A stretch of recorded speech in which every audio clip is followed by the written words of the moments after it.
Hi guys! Good afternoon. Sobrang init ng panahon. Kakaligo lang namin. Pero tingnan nyo naman tuyong-tuyo ko agad yung buhok. Tapos tinali ko kaagad siya after ko makaligo. Kasi sobrang init talaga. Si Damla din, pinaliguan ko din yan.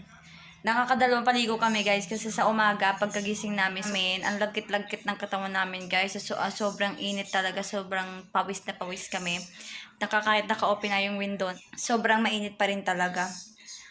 Kaya ay ligo kami. And then sa hapon naman naliligo pa rin kami. Dahil sa mainit ang panahon, samahan niyo ako magkape, sobrang init. tapos may tubig din ako dito. Nakakaraming tubig kami, guys. Grabe ang init ng panahon. And ayun, inaantay ko lang si Murat kasi i-marinate ko yung chicken and ayun kasi yung magiging ulam namin.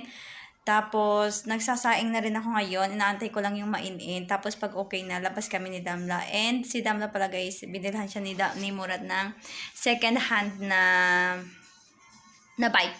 Ang plano kasi talaga, bibili talaga kami ng bike talaga ni Damla. Kasi nga, maraming kasing mga dumarating sa Bim or sa Ice pero sa Shock. Kaya lang yung mga nadating guys maliliit. Okay naman sa kanya yun. Pero kasi, ang bilis lang lumaki ng bata. Ano lang siya, tawag doon? Napaglulumaan din kaagad. Kaya hindi namin binibili, nakakapagdalawang isip. Kasi lalo na din ang mahal-mahal ng bike. So, tumingin-tingin kami doon sa Let Go. Doon sa Let Go kasi mga second hand na yung mga nandun. Tapos, ayun, may nahanap kami. Yung unang nahanap namin, kinausap ni Murat, sabi niya, ay hindi na inaano kasi mayroon na kaming napangakuan na bibili noon. Nangyari, naghanap naman si Murat. May nahanap kami guys, sa picture, sobrang liit niya tingnan. Tapos nung malapit lang din kasi siya dito sa amin, pinuntahan namin guys, sobrang laki niya. Pero binili na Murat kasi ayun talaga yung gusto niya and sobrang mura na yung presyo.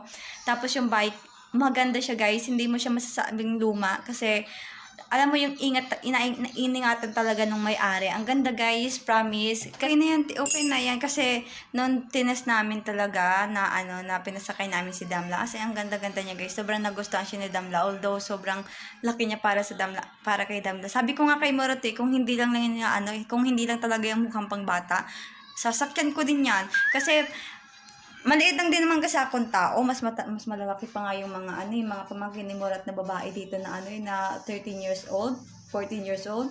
Grabe pagkakatangkad nila guys, sobrang liit. Nanliliit ako pag kasama sila kaya hindi ako tumatabi sa mga yung Hi guys, so bigyan natin si Damla ng cherries. Pero ang ginagawa ko dito guys, tiyatanggalan ko na siya ng buto. Kaya naman siya ni Damla, kaya lang ang nangyayari, ang kalat-kalat niyang kumain guys, ay wala akong pasensya maglinis na na doon sa mga ganito na nag-i-stain siya. Kailangan mo talaga siyang kuskusin talaga. Kaya ay nire-ready ko naman sa kanya. Nire-ready ko na lang sa kanya kaysa mag punas-punas pa ako. Tapos kinakain. Tapos sa akin to, Eric. Ang sarap nito.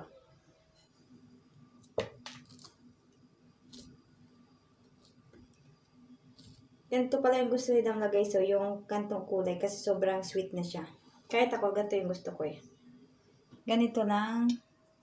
Tama na yun sa kanya kasi di naman niya inuubos. Damla, be careful I don't want mess I already removed seeds. Okay?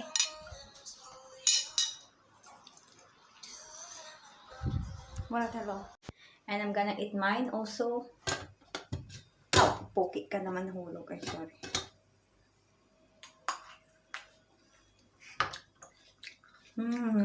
Maasim pa.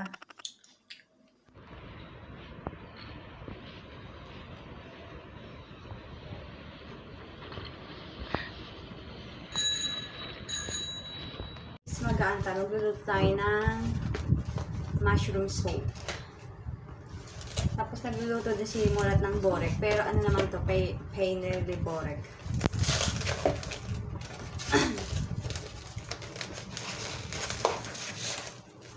Oh, basang-basa. Alam niyo ba guys, si Murat, hindi niya alam na ito pala ay binabalatan. Sabi ko, binabalatan niya bago lutuin. Kasi ang ginagawa niya before, binababad niya lang pala sa sa vinegar. Ganun lang yung paglilinis niya. Hindi niya alam na kailangan pala siyang anuhin. Balatan yung ganun.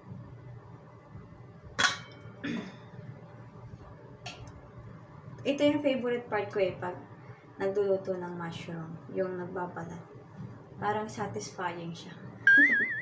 Tignan nyo naman, no? Para nakakawala siya ng stress pag binabalatan. Ewan ko, may ganun naman din talagang tao Tapos hindi ko sinasama to. Yung iba sinasama Ako ayaw ko sama. Diba? Naalis ko yan. Tapos ganito na lang yung matitira. Si Anne natatakot kumain ito kasi may nabalitaan siya na nalason daw sa sa mushroom. Sabi ni Manay Morat, baka ibang mushroom yung kinain nila. Naalala ko na nasa Bicol kami, yung mushroom inaano lang ni Papa kinukuha lang sa sa bundok.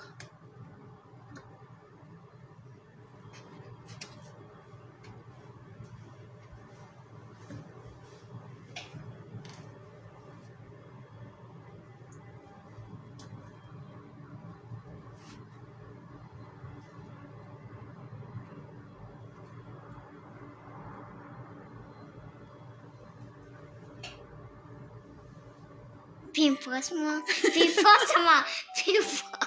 Hi, people. Hi, people. People. Oh. But I'm just I'm just watch the games on the Elysium. And this yes now. Yes, it's bias. It's white now. Is it white or purple? It's now purple. Yes. The baby. Your dear baby? Yeah. Are you hungry? Hmm? Later we're gonna eat. Oh. Yes.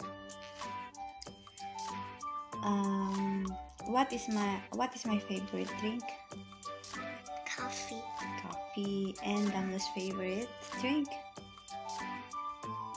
Yeah, the shoot. And then what is your favorite color? Pink and purple. Pink and purple. Then how old are you? 5. 5 years old. Now,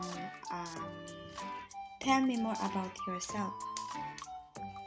No. You don't want? Yeah. Why? I don't want to. Why you always doing like that? Your face, you're making your face No, you. so funny.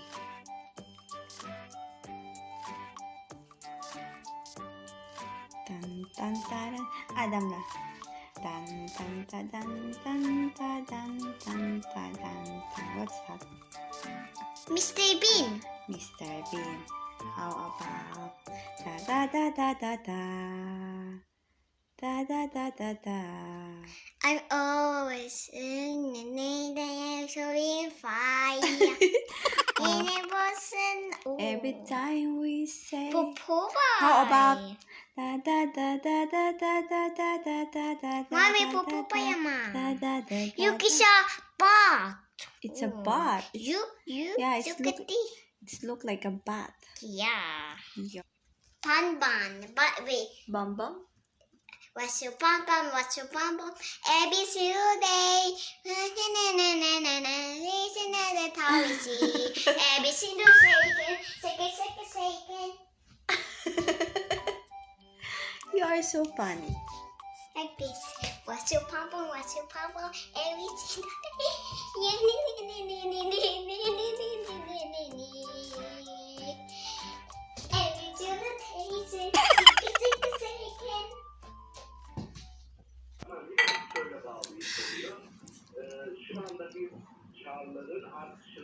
Careful ha. Sağlıklı bir makro durumu fiyatlama olacak. Yani şöyle söyleyebilirim. Zaten aylardır belki de şunu diyoruz. Türkiye'nin fiyat kazanç oranlı makro riskleri uygulanacağı reçleri. Açıkçası çarlardaki etkiler çok daha Come here, Damla. Okay, Damla, I'm giving her food now. Yeah. Ooh, wow. Oh.